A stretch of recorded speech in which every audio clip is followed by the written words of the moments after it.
A seguir, os bastidores da política. Programa Laroca Neto, aqui na TV que a nossa gente vê.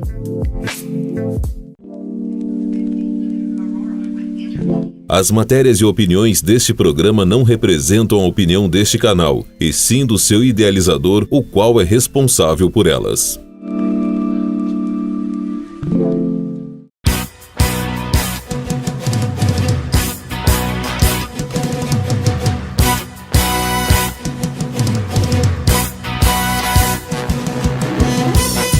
Estamos novamente aqui para o nosso encontro semanal, nesta quinta-feira, para falarmos de política. E eu hoje quero, no segundo bloco, nesse primeiro bloco a gente vai falar a respeito de amenidades, mas no segundo bloco eu quero usar para falar de um exemplo muito bonito que eu vi e que eu acho que é importante você também saber, porque diz respeito a nós também. O nosso mundo pode ser diferente, de repente. Mas eu vou abrir o programa hoje falando principalmente dos heróis brasileiros, né? A gente tem tanto herói aqui no Brasil e queria lembrar de alguns deles, né? Que alguns são esquecidos, né? Fala-se muito em Tiradentes, na figura do nosso herói, que foi construído pelo positivismo muito tempo depois, mas merecido, né? Nosso herói brasileiro. Mas nós tivemos vários heróis brasileiros. E outro dia eu me deparei com a história de um herói chamado Luiz Gama, né? Uma história muito bonita, do abolicionista Luiz Gama. A gente fala, quando fala em abolicionismo, é José do Patrocínio, tantos outros, né? Mas eu achei tão bonita a história desse Luiz Gama que eu falei, vou contar no meu programa, né? O Luiz Gama era um herói brasileiro, ele se torna herói depois, né? Mas o Luiz Gama era filho dizem que era uma princesa africana, uma mulher de cor, mas diz que uma mulher muito importante, uma postura muito firme, e que ela teve um caso amoroso com um milionário, com um rico, um fidalgo muito rico. E desse relacionamento que ela teve um filho chamado Luiz Gama. Esse menino, obviamente, morava na Bahia, né? E o Luiz Gama, com 10 anos de idade, né? O seu pai, né? Um fidalgo, né? Pele clara, provavelmente, né, um homem rico, né, ele ficou com o opaco poder do Luiz Gama, ele que cuidava do filho. A princesa africana morreu, que era uma mulher muito forte, de um temperamento muito forte, muito correta na sua forma de viver. Talvez isso que seja a grande herança dada ao filho, né, ao Luiz Gama. E o pai do Luiz Gama era jogador de baralho, gostava do pano verde, né? Ele jogava muito baralho e ficou pobre ao longo do tempo, por conta do jogo de baralho, das festas, folia, uísque, né? Não tinha família, vivia uma vida de aproveitamento, né? Dos momentos e não cuidou da família. Quando ele quebra e tem a dificuldade financeira batendo a sua porta, vocês não vão acreditar, ele vende o filho. Isso que você está ouvindo, ele vende o filho, que era de cor, o Luiz Gama, quando o menino tinha 10 anos de idade. Vende para comerciantes de escravos e o menino vai parar no Rio de Janeiro. No Rio de Janeiro, desculpe, em Santos, não é nem no Rio de Janeiro, em Santos, ele era na Bahia, provavelmente um navio que adquiriu ele, trouxe ele para Santos. E esse menino se criou em Santos, pobre, né? Certo, com uma mágoa no coração que tomou conta da sua vida, né? Mas ele tomou conta para o bem. Luiz Gama era analfabeto, não pôde estudar, provavelmente escravo em alguma propriedade. Com 15 anos ele foge dessa propriedade e vai morar na cidade de São Paulo. E graças a Deus, graças ao bom Deus, ele, indo para São Paulo, ele vai conviver nas cercanias da grande universidade, da Faculdade do Largo São Francisco, que talvez seja um dos templos sagrados do Brasil, porque propiciou ali a criação, a transmissão de conhecimento para grandes valores, porque o Largo São Francisco, junto com a maçonaria, né, esteve envolvido nas principais reformas do Brasil, seja na implantação da República, seja na abolição da escravatura.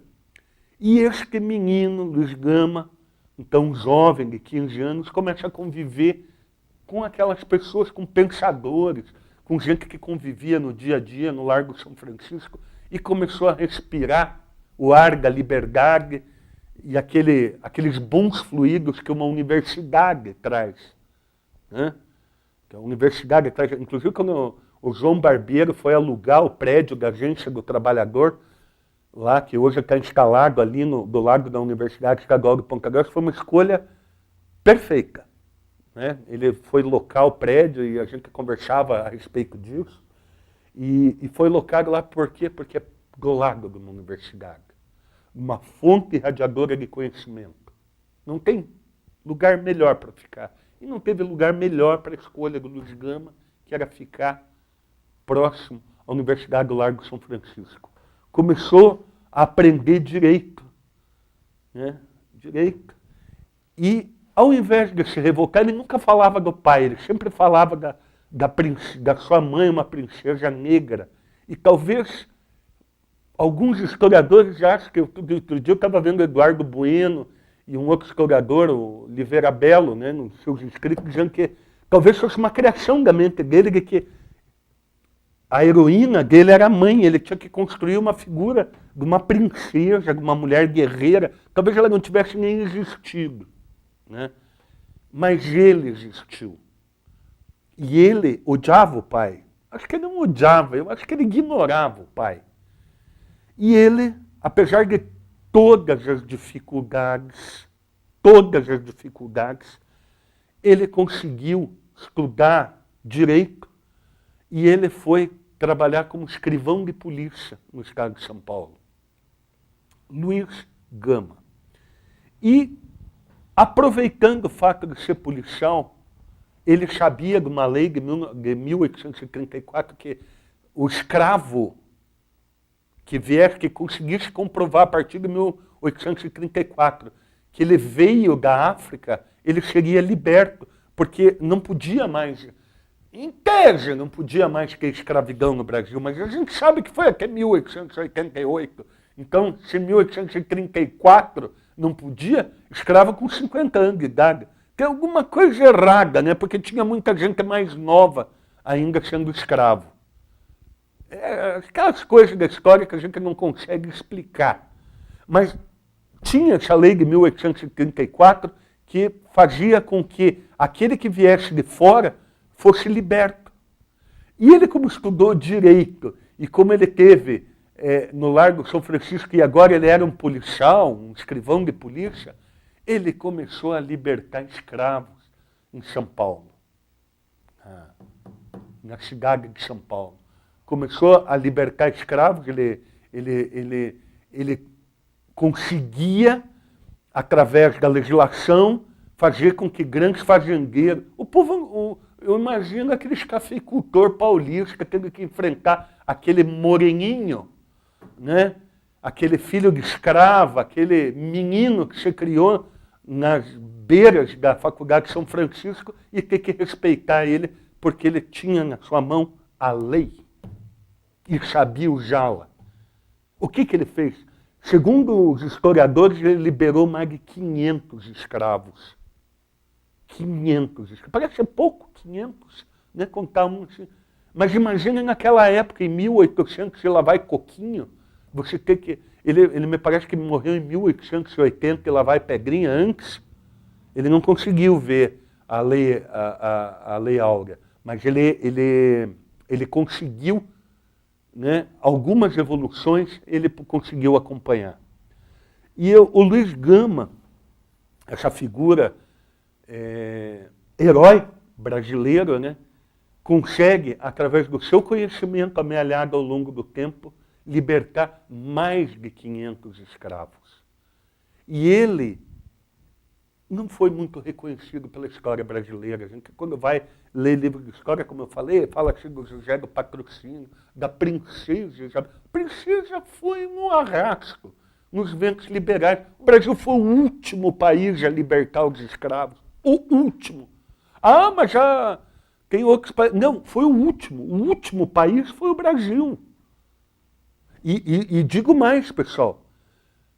Escravatura não foi feita pelo governo, pelo Estado, foram por empresas privadas, cujas ações eram vendidas em bolsa de valores.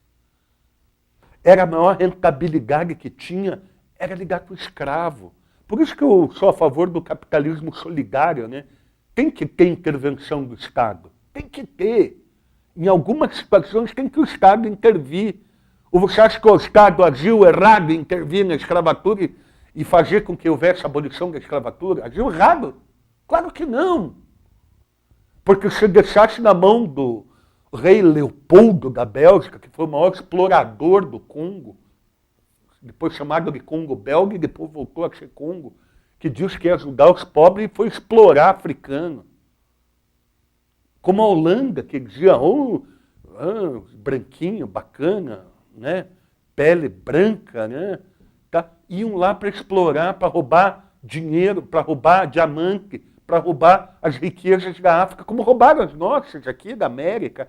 Cortés é o grande exemplo de roubalheira que teve. Vieram aqui, roubaram, levaram para lá e gastaram mal. Né? Inclusive tem um discurso do embaixador mexicano, que é a coisa mais linda do mundo, que ele fala do roubo que foi feito. Roubaram-nos e ainda querem receber juros das nossas dívidas. Nós somos os credores. Nós fomos explorados ao longo do tempo. E Luiz Gama foi um dos grandes heróis contra a exploração do ser humano. Libertou 500 escravos na marreta, ou melhor, na caneta, com conhecimento que ele conseguiu amealhar. Por isso que eu digo que o conhecimento liberta, né? Estudar liberta. A universidade tem que ser respeitada. Os colégios têm que ser respeitados. A transmissão de conhecimento tem que ser respeitada. Exemplo disso, Luiz Gama. E quando ele morre, quando ele falece, parou São Paulo. Parou São Paulo. Do respeito e da consideração que o povo paulista já tinha por ele.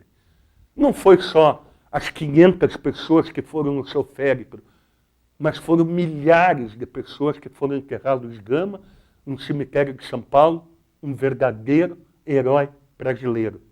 Como foi Tiradentes, como teve tantos outros. Mas a gente tem que enaltecer algumas pessoas esquecidas pela história. E ele é um deles, que a gente deve recordar e deve trazer à baila, né? Para que a gente não perca o rumo daquilo que deve ser feito. Né? Ele é dois exemplos fortes, né? O dos direitos humanos, da defesa e da importância que o conhecimento tem para a vida das pessoas. Talvez ele fosse um rebelde, né? Sem causa, né? Se revoltasse e pegasse em armas. Não. Ele foi pegar uma caneta, foi aprender para fazer justiça. Isso é herói. E é isso que nós temos que respeitar. E nós temos grandes heróis, e hoje eu quero falar não de um herói, no segundo bloco, mas de uma pessoa que se comportou corretamente no exercício do mandato eletivo. Mas depois, no segundo bloco, a gente fala sobre ele. Um grande abraço a todos e aguardem aí, não mudem de canal, porque eu volto logo a seguir.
quilômetros diariamente. 217 ônibus, 85 mil passageiros, cerca de 1.350 colaboradores. Manutenção 24 horas. 260 lavagens diárias. 101 linhas.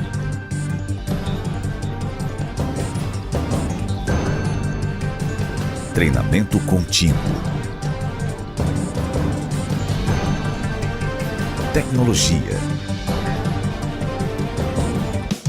Aviação Campos Gerais. Alie o empenho dos seus colaboradores ao que existe de melhor no mercado para prestar serviços de qualidade. Nós fazemos parte da sua vida e você da nossa.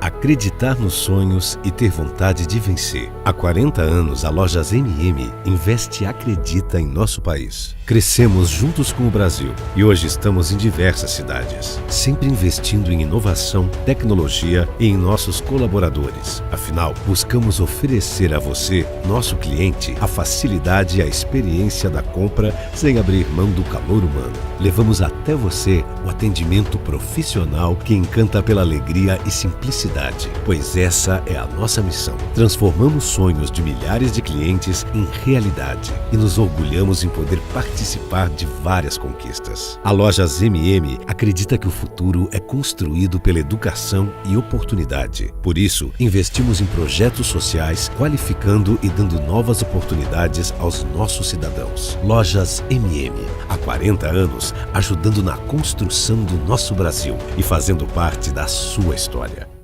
A Centro-Seg Segurança conta com a maior estrutura operacional dos Campos Gerais, mais de 20 anos de experiência em monitoramento de alarmes e com diversas equipes, sempre preparadas para melhor atendê-los. Contamos com os seguintes serviços: monitoramento de alarme com a mais alta tecnologia em segurança eletrônica, instalação e monitoramento de câmeras para sua residência ou empresa, serviços especiais de rondas monitoradas e também apoio em abertura e fechamento de sua empresa, vigilância armada e desarmada, portaria e terceirização de serviços. Conheça a Centro-Seg, Rua Doutor Paula Xavier, 1266. Telefone 3028 8203. Centro-Seg Segurança, desde 2001, cuidando de sua empresa e do seu patrimônio.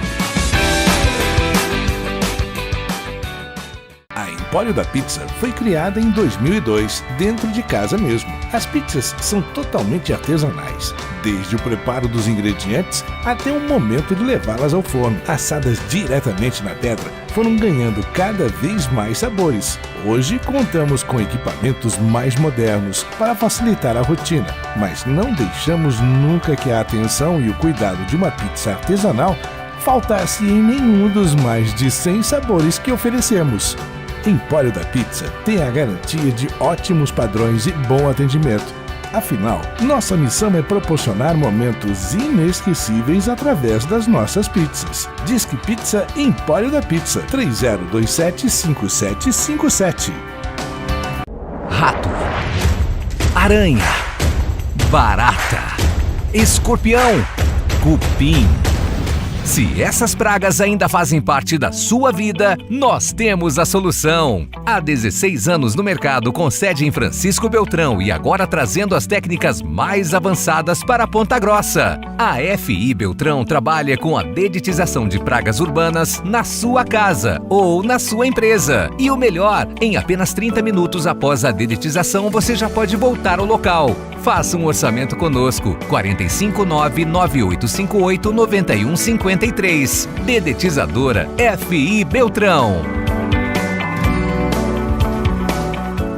Que tal um happy hour com chopinho gelado e uma porção deliciosa? Quem sabe fazer bem, faz sempre. E o Bibas está há mais de 40 anos servindo você e a sua família. Além dos sanduíches tradicionais, sanduíches light e também gourmet. E claro, os pratas da casa, x-salada e x-frango. E tem novidade. Além das porções que você já conhece, agora você pode personalizar a sua porção com 2 ou 3 opções. E o Bibas ainda oferece um espaço especial para a diversão da criançada e um lanche feito para eles. O Bibas Kids, Rua João Cícero Martins Ribas 60, ao lado do Shopping Popular. Telefone 3222-7292. Vem pro Bibas!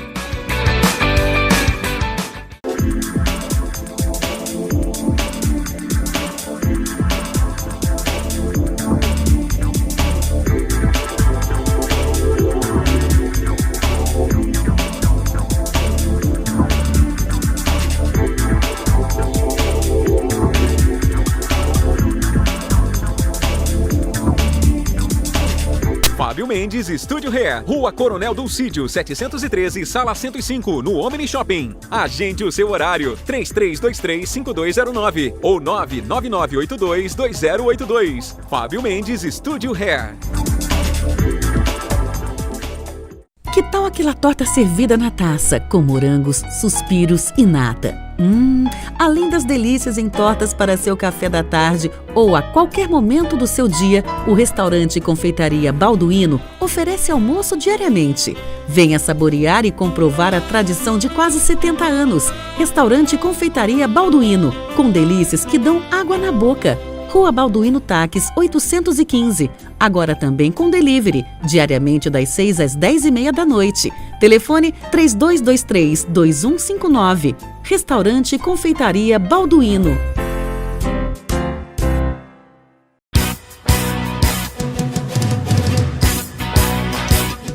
Que bom um prefeito que age corretamente, um prefeito que responde aos anseios da população, aquele prefeito que faz aquilo que o povo gostaria que ele fizesse, que é defendê-lo nas ocasiões em que se mostra necessário. Aquele prefeito que responde rapidamente a todas as vontades da população, aquelas vontades justas, corretas, aquilo que tem que ser feito mesmo pela população. Como é bom um prefeito como esse. E eu queria elogiar o prefeito de Paranavaí.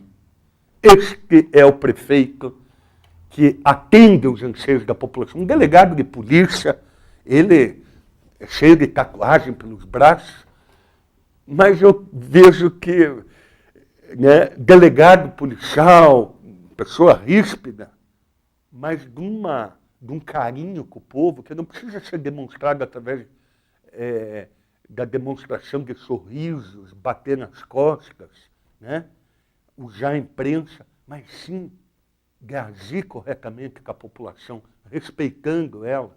O prefeito de Paranavaí deu um exemplo a todo o estado do Paraná e a todos os políticos. Ele entrou contra o aumento da Sanepar no município de Paranavaí, fundamentou seu aumento da Sanepar. Eu queria até mostrar a decisão que foi tomada pela juíza do município de Paranavaí. Júnior, será que você poderia jogar na tela aí? Joga na tela? Está na tela. Então, olha aí, ó. Lá no final está a decisão da doutora Ana Cleia Valéria de Oliveira Schwank, juíza de direito. Qual foi a decisão? O prefeito se insurgiu aqui comigo primeiro, Júnior, só para me dar uma explicação breve, para depois a gente passar ali para a tela e poder mostrar o que aconteceu. A Sanepar deu um aumento que, inclusive, foi contestado a posterior pelo Tribunal de Contas do Estado, porque era um aumento muito acima da inflação. Nós fizemos 2 programas aqui, falamos exaustivamente nisso, e eu falei, está errado, está errado. Cadê o nosso prefeito? Cadê os defensores aqui, os parlamentares? Aqui ninguém tomou nenhuma providência. Aquele silêncio sepulcral tomou conta dos políticos pontagrossenses, e aceitaram o aumento. Foi aceito. Inclusive, houve uma movimentação por parte da Associação Comercial cobrando o atual prefeito, Marcelo Rangel, que ele tomasse uma providência em relação ao aumento que sacrificou demais a população. 12% de aumento, quando não chegou a 3% o IPCA. Quando categorias deixaram de ter aumento aqui no município de Ponta Grossa, houve um aumento de 12%. O Tribunal de Contas, agora, depois, fez uma auditoria e pediu para não aumentar. Tanto é que o governador Ratinho Júnior, que nós já tinha cobrado aqui, que também não fez nem fim nem fom, e se desgastou com isso, porque mostrou que está mais interessado no interesse do bem-estar dos grandes financistas, né, de quem tem dinheiro, efetivamente, do que atender à vontade da população. E o direito, não nem vontade, o direito da população de ter, ser necessário um aumento que fosse um aumento justo da tarifa, não um aumento que foi imposto e que já foi exaustivamente batido na tecla e que o próprio Tribunal de Contas impediu. Mas antes do Tribunal de Contas se manifestar, o primeiro foi o prefeito de Paranavaí. E aqui eu queria congratular-me com o prefeito de Paranavaí, primeiro, pelo respeito com a população. Ele entrou com uma ação popular, eu não sei que tipo de ação foi entrada, depois nós vamos ver aqui, mas agora saiu a decisão, essa semana agora, que passou, teve a decisão da juíza, e eu fiquei tão feliz de ver que houve a aceitação da tese, porque eu dizia aqui, ó, esse aumento é errado, esse aumento é errado. E a todas as teses que eu falei foram colocadas aqui, e daí com a tomada, a decisão das vezes, então quer dizer que eu não estava, que eu não sou louco. Alguns dizem que eu sou meio louco, talvez até que seja, mas eu também sou louco e esperto, quando necessário como nessa análise que foi feita no aumento da tarifa de água aqui no município, água e esgoto do município de Ponta Grossa. Um verdadeiro absurdo e que lá em Paranavaí já tem a decisão da juíza, graças ao prefeito que foi em socorro da população. Primeiro que ele não assinou o contrato com a Sanepar, como aconteceu aqui em Ponta Grossa, mas não porque o prefeito nosso queria vender por 20 milhões aqui. Né? Ele não vendeu, ele vai fazer uma licitação. Olha que é surpreendente, né? Como a gente gostaria de ter alguém que tivesse um posicionamento como esse prefeito em defesa da população. E eu quero ler a decisão da juíza, porque é uma decisão muito importante. Júnior, põe na tela aí, Júnior. Vamos lá. Está na tela. Então ela diz lá no final: ante o exposto, defiro o pedido de tutela de urgência requerido para que os réus se abstenham de aplicar o aumento das tarifas de água e esgoto sem a prévia homologação do poder concedente. Comigo aqui. Comigo, Júnior. Poder concedente é o município tem a prerrogativa. Então o prefeito lá em Paranavaí, como prefeito daqui e como prefeito dos 5.000 e poucos municípios do Brasil, é o responsável. E é o poder concedente, porque o sistema de abastecimento de água pertence ao município. Não pertence à Sanepar, ao governo do estado, ao governo federal. Não, ao município. Vamos continuar aqui, vamos continuar. Advirta-se a ré que o descumprimento da liminar acima concedida implicará em pena de multa de R$5.000, limitado ao montante de R$500.000. Cite-se a parte ré para querendo apresentar resposta no prazo legal CPC 335, constando as advertências do artigo 344 do CPC, considerando a natureza da lida e deixo de designar a audiência de compulsão, após cumpram seus artigos 79 e 82 da portaria 3/2019 deste juízo, observando sempre o disposto no artigo 183 do CPC, conseguindo que, em se tratando de hipóteses previstas no artigo 178 do Processo Civil da Constituição, intime-se o Ministério Público para a participação de todas as etapas do processo. Paranavaí, né, a data que foi... não estou aqui com a data, mas tá. A juíza, a decisão foi tomada e a contestação simples. Aquilo que eu já falei no programa aqui. O prefeito de Paranavaí não quis vender a concessão para a Sanepar. Eu vou fazer uma licitação pelo melhor preço. Porque a regulação é feita por ele. Eu gosto tanto da Sanepar porque eu fui funcionário da Sanepar, mas a Sanepar mudou muito o procedimento dela. Ela mudou muito. Ela está mais preocupada com o valor da ação do que propriamente com o seu produto, que é a água, que é vida. Né? É a preocupação que nós estamos vendo no Brasil de lamber bota de financista. Então, eu quero tirar do povo, arrancar do pobre, né? Aquele pagamento difícil que ele faz da tarifa de água e esgoto, faz com muito sacrifício, e passar dele para os acionistas. São grandes corporações, são fundos de investimento. Né? O maior acionista da Sanepar hoje é a Copel. E daí a Copel, por sua vez, tem os grupos financeiros que também têm o controle acionário da Sanepar. O governo é o maior. O governo é o maior e tem que ser o maior. Eu sou contra o processo de privatização da Sanepar, mas também sou a favor dessa mudança de comportamento das diretorias da empresa, seja da Copel e da Sanepar. Você vai na Constituição, ela diz assim, olha, o governo tem que fazer algumas atividades, que ela vai ter que montar companhias mistas, que ela vai ter que... isso está na ordem econômica, lá da Constituição, diz que precisa de algumas atividades, vai ter que o Estado entrar para fazer.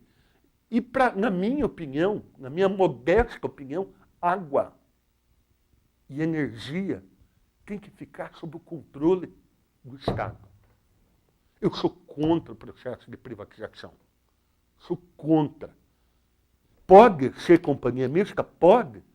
Mas o financista que investir tem que entender que essa empresa tem uma função pública e que ela precede a distribuição de lucros e dividendos para grandes acionistas. Não tem que querer ganhar dinheiro com a vida das pessoas. Não tem que querer ganhar dinheiro com a água. Vão investir em banco, vão ligar com outra coisa, mas não vão mexer com a vida das pessoas. Água é vida. Nós temos que entender que nós temos que cuidar dos nossos mananciais, mas também nós temos que cuidar da forma como fazemos essa distribuição, não só da água e da coleta de esgoto, mas da distribuição dos dividendos que possam advir da exploração da água. O que não dá para a gente aceitar é o comportamento que essas diretorias sucessivas da Sanepar e da Copel, que agem como verdadeiros financistas, tirando de lado a importância da água para a vida das pessoas. Eu não quero mais presidente de Sanepar e da Copel, gente que fica lambendo bota de empresário ou de financista, ou de grande banco. Eu quero alguém que tenha responsabilidade e objetivo, primeiro, de entender que a água não é commodities. Água é vida. Água é muito importante, tanto é que se ocorrer um caso de guerra, alguma situação de estado de sítio, a primeira coisa que se toma por parte das Forças Armadas, e aí eu acredito que eu tenho um aliado, que é o Exército Brasileiro, que ele sim sabe a importância da água. Tanto é que quando vai se tomar num estado de sítio ou num caso de guerra, a primeira coisa é ocupar a estação de tratamento de água e ver a distribuição de água, porque pode ser envenenado, pode ser utilizado contra a população. Então, água e energia, eles tomam também hidrelétrica e o sistema de comunicação para manter o país funcionando, no caso do estado de sítio. Por quê? Porque é importante. Água é vida. Os funcionários da Sanepar abraçaram uma caixa d'água aqui de Ponta Grossa numa manifestação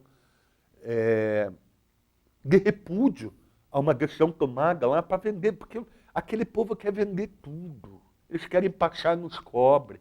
Aquele Tasso Gereissati, do PSDB, senador pelo estado do Ceará, é um financista, quer grana. Por que senão? Porque eles são assim, é que nem o Paulo Guedes.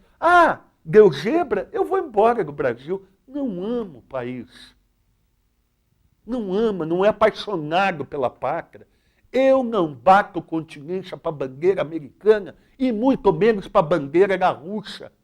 Agora, volto a repetir, eu tremo quando vejo tremular a bandeira brasileira e quando toco o hino nacional.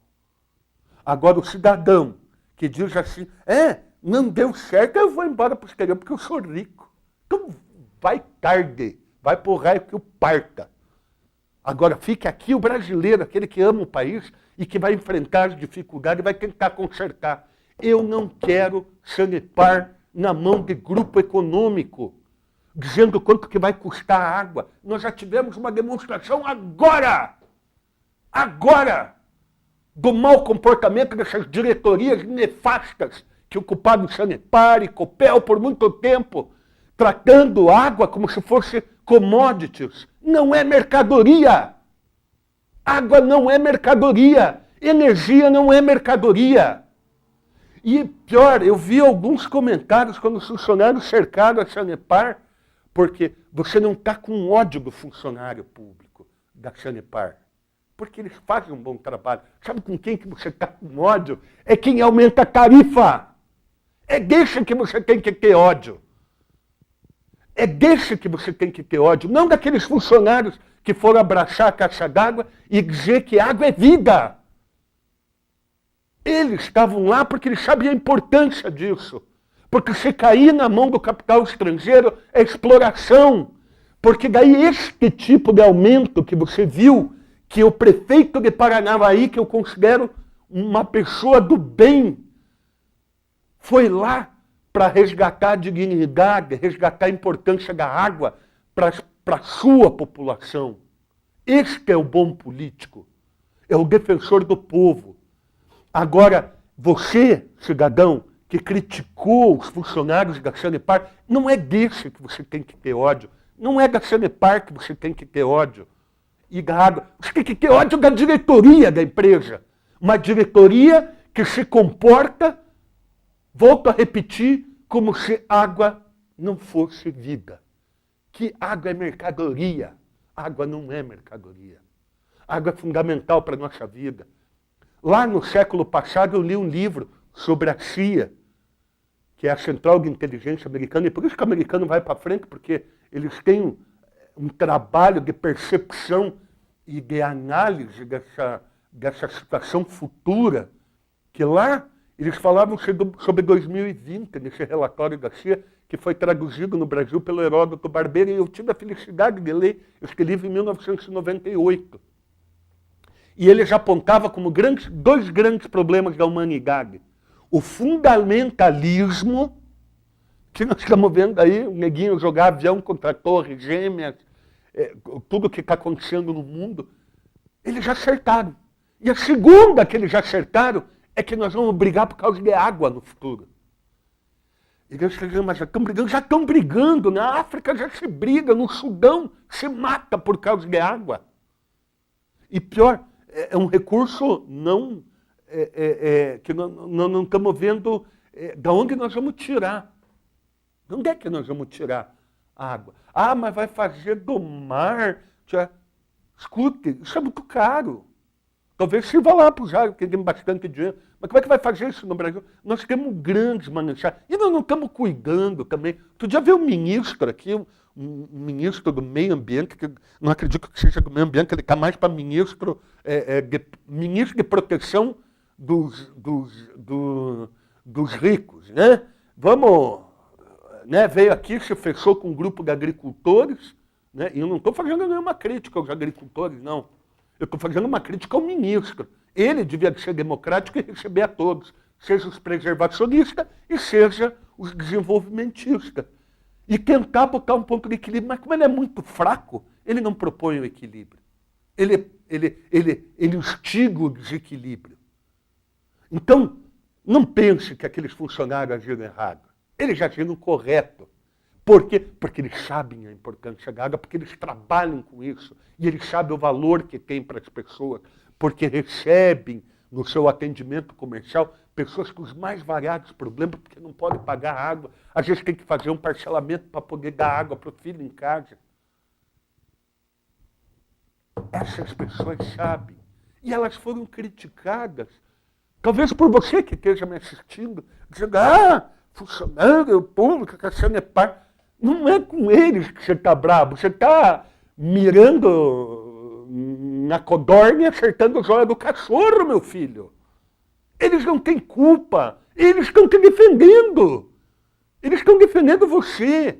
para que você tenha a possibilidade de ter qualidade de vida, servindo uma água de qualidade e no preço justo. Porque a partir do momento que isso daí privatizar, nós estamos ralados. Daí, aumento como esse de 12%, nós não vamos poder falar meleca nenhuma, porque vai acontecer e pronto. Está na mão da iniciativa privada. O controle tem que ser do Estado. Achei legal o prefeito lá fazer a licitação e tomara que a Sanepar vá lá e ganhe. Porque ela tem expertise para isso. Mas ela vai ter que aprender a lidar com o povo paranaense. E ela vai ter que aprender que o povo não é burro. Que o povo está num rampante assim de burrice, mas que vai entrar no prumo daqui pouco tempo. Porque ele vai entender que o problema não é o funcionário, não é a Sanepar. É talvez o governador do Estado, que deixou de, inclusive, revisar. Precisou vir ao Tribunal de Contas, que também é um tribunal que faz de conta, que foi impelido porque não tinha o que fazer. Chegou lá e se deparou com o que nós já sabíamos. Como a juíza de direito de Paranavaí se deparou com aquilo, já é óbvio que estão explorando a população. E essa exploração não pode acontecer. Essa exploração tem que ser eliminada. Agora cabe a você, com inteligência, começar a ler, começar a se atualizar e não criticar aqueles que estavam te protegendo, mas criticar o governador do Estado, criticar o presidente da Sanepar, que é indicado político, e que não fizeram nada. Precisou vir alguém de fora, um corpo estranho, que era o Tribunal de Contas, nesse caso de Paranavaí, vinha o judiciário, e dá, não uma rasteira, mas dá um tapa na orelha de quem merecia. O tapa até merecia mais que um tapa, que é esta diretoria da Sanepar. Aliás, essa não, já vem de sucessivas diretorias que o interesse é pecuniário. É favorecer grandes financistas, ao invés de olhar a água com a importância que ela tem em favor da comunidade que ela deve efetivamente assistir. O que nós estamos vendo não pode acontecer. Agora cabe você. Cabe a você. A você. Cobrar deste prefeito que está aí no poder, o Marcelo Rangel, que não fecha o contrato com a Sanepar, que deixa esse contrato de 2006, que é bom, que está funcionando bem e que nós estamos com aquele jogo do morga-sopra, porque eles fazem assim com a gente. O que não dá é para o prefeito vender por 20 milhões e botar asfalto e meia dúzia de rua e dane-se o povo daí. O prefeito vai fazer um novo empréstimo, está mandando lá. A dívida de Ponta Grossa, por isso que eu digo, a dívida fiscal, se não controlar político que quer fazer empréstimo à torta e à direita, compromete a receita futura. A economia, a receita corrente líquida do país não vai melhorar, pessoal. Mas vão autorizar o prefeito aqui de Ponta Grossa a fazer mais 30 milhões de empréstimos. Já me emprestou 60, vai emprestar mais 30. A dívida de Ponta Grossa já passa de 400 milhões. E ela integra a dívida pública. Então, por isso que lá atrás, no programa anterior, eu disse, eu sou contra a reforma da Previdência. Porque estão tirando de mim, dos meus filhos, da minha família, dos meus irmãos brasileiros, que vão se aposentar pelo regime da Previdência Social, pagar dinheiro para político fazer empréstimo, para fazer campanha com dinheiro público, porque daí ele vai asfalta 2, 3, 4 ruas, arruma ali, aqui, acolá, e daí ele se reelege, fica no poder. Agora, cumprir com o orçamento, pagar conta, acertar, fazer a coisa funcionar efetivamente, nós não estamos vendo no país. Nós estamos vendo crescer a dívida pública, aumentar, ampliar. Né? E daí a conta quem vai pagar somos nós, brasileiros. Aqui em Ponta Grossa, nós, Ponta Grossenses. O próximo prefeito não vai ter dinheiro para nada. O próximo prefeito vai pagar conta. Conta, por quê? Porque vai estar fazendo conta. Mais de 400 milhões a dívida de Ponta Grossa, pessoal. Mais de 400 milhões. Agora vai ter a prestação de contas do quadrimestre, E eu quero pegar coisa, porque eu tenho a do primeiro quadrimestre do Marcelo, que foi em 2012. A dívida não chegava a 200 milhões. Hoje a dívida é de 400 milhões. Só a dívida da Sanepar, no governo do Marcelo, saltou de 20 e poucos milhões para perto de 70 milhões. 70. A dívida da Previdência aumentou por quê? Porque o Marcelo falou que ia pagar as contas em dia, fundo de garantia, e no ano de 2016, ano eleitoral, deixou de pagar a cota patronal da Previdência e tirou 20 milhões que estava no orçamento para pagar a dívida para fazer obra.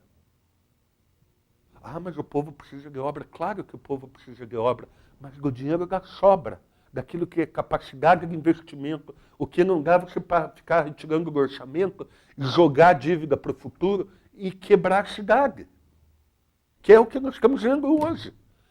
Então, vai aqui a minha saudação, o meu elogio, a minha reverência a um prefeito que cumpriu com o seu papel de prefeito de autoridade maior do município na defesa dos seus, da população e do território de Paranavaí.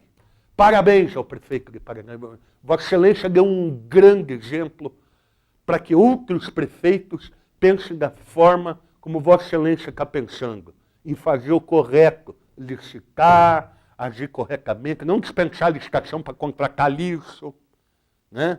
Contratar através de processo licitatório, inclusive impondo à Sanepar que ela mostre sua eficiência no processo licitatório, e eu acredito que a Sanepar possa ganhar essa licitação em Paranavaí. Mas vai ter que seguir a regra, vai ter que seguir a cartilha de quem? Do povo de Paranavaí. Era tudo que nós queríamos. Infelizmente, em outros lugares, a coisa não funciona assim. É bem diferente. Então, eu me despeço aqui com esse elogio e com essa reverência ao grande prefeito de Paranavaí e que outros prefeitos, né, alguns despreparados, sem todo aquele devido preparo administrativo, que está aí um grande exemplo a ser seguido, o prefeito de Paranavaí. Um grande abraço e nós voltamos terça-feira com o programa Laroca Neto aqui na sua TV Vila Velha.